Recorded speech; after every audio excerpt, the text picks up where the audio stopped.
Welcome to the Narrate podcast, where we aim to tell God's story with our lives. We'll be continuing to post the Sunday message each week, but we want to dive a little deeper and offer some content to supplement your life with God, and that's where our Beyond Sunday series comes in. Join Adam and Narrate staff as they provide thoughtful discussions, ideas, and interviews that go beyond the message you'll hear on Sunday.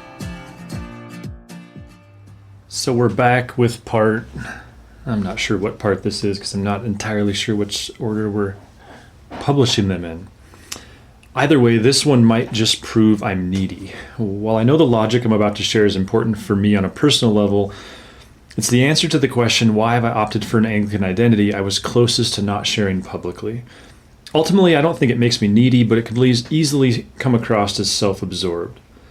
But in an effort to be honest with myself and to those who care to listen, I need to speak to how Anglicanism in general, and C4SO in particular, animate me because they give me a people from whom I feel sent. In the end, I've opted to share it because it has factored large in my decision, and perhaps it'll prompt others, even you, to contemplate your own need for sending community. When Sentness goes well, we thrive. Without it, we tend to flounder.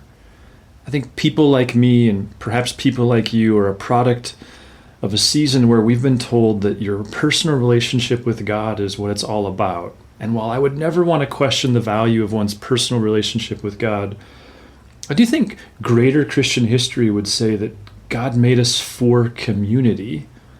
And to understand yourself as just a person with a relationship with God, not as a member of a community, not as someone given gifts, as Paul talks about in 1 Corinthians, that are then intended to be used for the sake of others.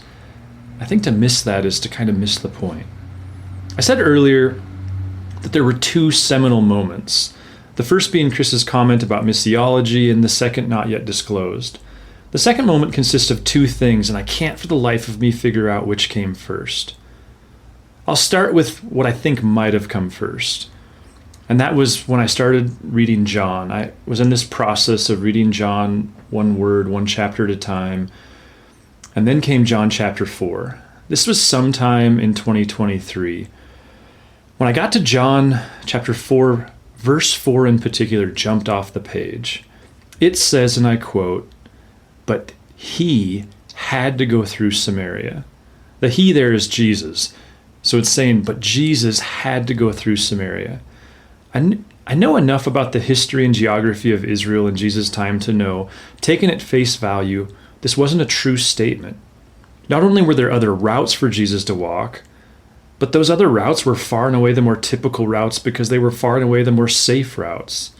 I won't get into ancient Near Eastern politics and how that led to deep-seated conflict between Samaritans and Jews, but suffice it to say that by walking through Samaria, Jesus was taking a very dangerous route, and for sure a much less traveled route. So why did John say Jesus had to go through Samaria? I challenge you, go ahead, spend some time with it, see what you conclude. For my part, it quickly seemed clear that this was a statement of mission. That is, Jesus had to go through Samaria because it was consistent with who he was called to be and how God called him to live. He had to go through Samaria because God would have him go through Samaria. A few days into my study, I was reflecting on my growing resonance with C4SO. John 4 helped me articulate something that I couldn't prior to this, and that was my own need for a people from whom I feel sent. Looking back, I've always been motivated by a sense of sentness. By that I mean I've always been at my best when I had a keen sense of being sent from someone to someone else in the name of Jesus. In my 20s, just shortly after becoming more than a cultural Christian, I felt sent, supported, understood, and encouraged by Fred Nelson as he coached me through serving high school students and eventually 20-somethings. When Teresa, our boys, along with about 30 friends, moved from Billings to Helena to plant Narrate, I felt sent by some awesome mother church pastors in Vern Streeter and Brian Hopkins. In Helena, I enjoyed a strong connection with Hopkins as my church planting coach. I'll never forget when he said, "Adam, my job is to give you a steel spine." And that he did, especially in those first handful of years. But once Brian left our association of churches and started leading a church in Sacramento, I went searching for Sentness. I wouldn't have said it at the time, but that's what I did. And that's why I returned to the George Fox Seminary. I redeveloped strong relationships with the faculty there. It meant something to me that they were proud of Narrate. They were proud of me. They understood that we were a church in many ways formed within their seminary classroom and living out their values. It meant something. That really carried until COVID hit, which is when my time back, that second time back where I kind of upgraded my degree, mostly came to an end. Now, to be clear, Hopkins is still a friend. I still stay in contact with Dr. Bruner and Dr. Dellermarter a little bit. Fred and I, to his credit, have a recurring bi-monthly 30-minute phone call. But at the same time, when Vern resigned from Harvest in January of 2023, all the people that I started with were no longer serving in our association of churches. And I eventually was able to identify a feeling of isolation and loneliness. I didn't like it. I wasn't sure what to do with this newfound sense of isolation and loneliness. Then came a second seminal moment. That moment occurred one morning at the gym as I was listening to the C4SO podcast. That morning, for reasons I can't remember, I opted to listen to an archived interview with J.R. and Amy Roscoe. J.R. and Amy were introduced as missionary priests, which I learned meant they were ordained by C4SO but were serving at a non-denominational church. Up until that point, especially after my moment with God when he pointed out my prior commitments, I thought my only recourse was to continue to learn all I could about Anglican faith and apply it personally and at Narrate in tasteful, non-denominational ways. Even then, I was grateful to be a part of a church so eager to learn and so open to change. As my friend Nathan likes to say, pick any 2-year span of Narrate.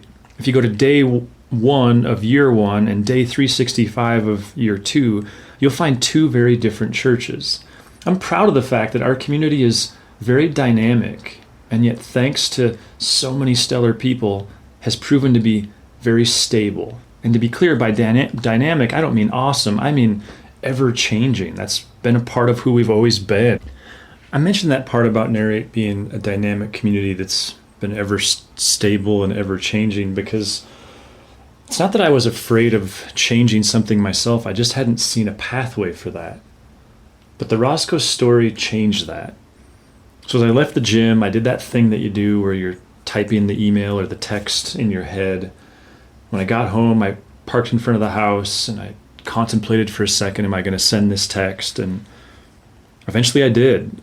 I hit send and sent it off to Chris, not knowing how it would be received.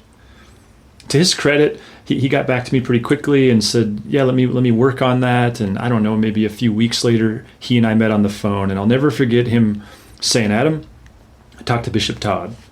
And he said, we can't do this for everyone, but we can do it for you. Even then, I had this sense that this was a high honor. After that, we started talking logistics and what would need to happen. Suffice it to say, it was a long process. It's still ongoing. I later learned that aside from the Roscoes, there's only one other missionary clergy in C4SO, and parenthetically, he's not anymore. And his name's Brad Swope, and he's going to be here in late January of 2025. I can't wait.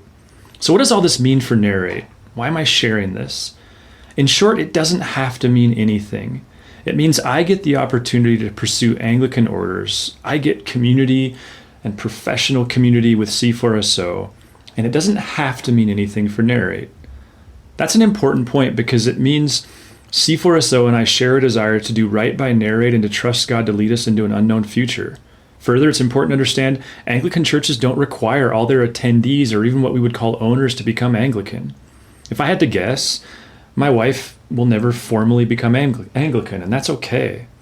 To participate in an Anglican church, even to be a member at an Anglican church, only requires that one be a member of the Catholic Church.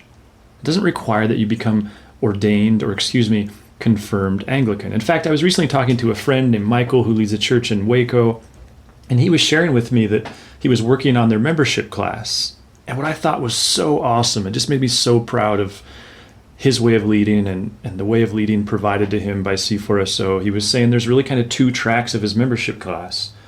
One is for someone who wants to become a confirmed Anglican and a member of that church. But he said we figured out years ago we needed to create a second track, and that was for people who they don't necessarily want to be confirmed Anglican, but they want to commit themselves to this local church. I love that. And so there it is. C4SO provides for me a professional community, a crew from whom I feel sent, and it's already become very clear, an iron sharpens iron kind of crew. I really genuinely believe these are some of the best leaders out there together doing this, and it's so awesome to get to learn from them.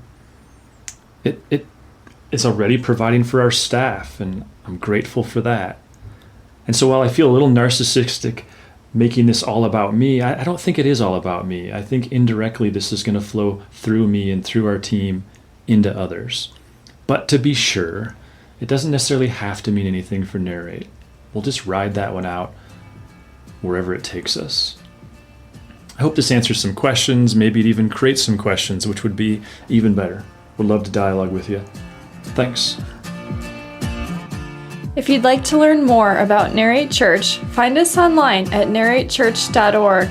You can also look us up on Facebook or Instagram. Thanks for listening.